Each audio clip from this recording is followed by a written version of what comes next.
Ya, yang pertama harus dipahami, saya kan sudah kader Partai Golkar, oke.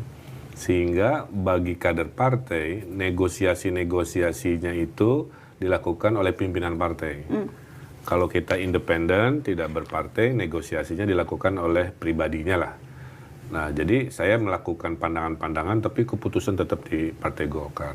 Kenapa diberi 2 surat? Karena memang masih ditimang-timang mana yang terbaik untuk kepentingan negara, bangsa, dan partai juga ada interest di situ.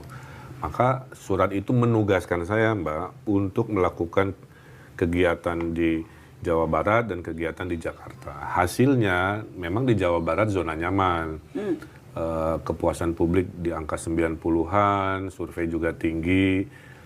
Dan saya sampaikan kalau pertimbangan menang saja, ya Jawa Barat jadi pilihan. Dan sesungguhnya itu preferensi pribadi Anda? Preferensi pribadi. Hanya di Jakarta akhirnya diputuskan karena ada 3 pertimbangan. Satu, dalam diskusi besar, ini Jakarta pasca IKN mau kemana gitu. Karena kebetulan saya kurator IKN, saya paham betul kan dampak pindahnya gedung-gedung pemerintahan ke Jakarta ke IKN mendampaki Jakarta harus gimana, sehingga secara teknokratis oleh koalisi saya dianggap memahami lah ya risiko-risiko.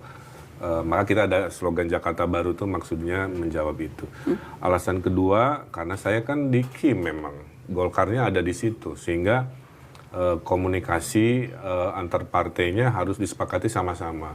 Hasil hitungannya nggak banyak pilihan untuk di Jakarta juga dari non-Golkar, kira-kira begitu. Kan sempat ada rame tuh, ada Budi Jiwandono, ada Raffi Ahmad, apalah gitu ya. Akhirnya saya lagi yang terhitung masuk ke dalam hitungan koalisi. Dan yang ketiga adalah permintaan Pak Prabowo sendiri. Pak Prabowo itu punya mimpi tentang Jakarta, ingin menghilangkan kekumuhan, menitipkan, tolong ya disupervisi nanti Giant Sea Wall ngatasin naiknya air laut, bikin banjir sepulau Jawa ya sampai Surabaya. Dan saya ingin bekerja sama dengan Gubernur Jakarta yang relatif mudah lah ya dalam psikologi Pak Presiden terpilih lah.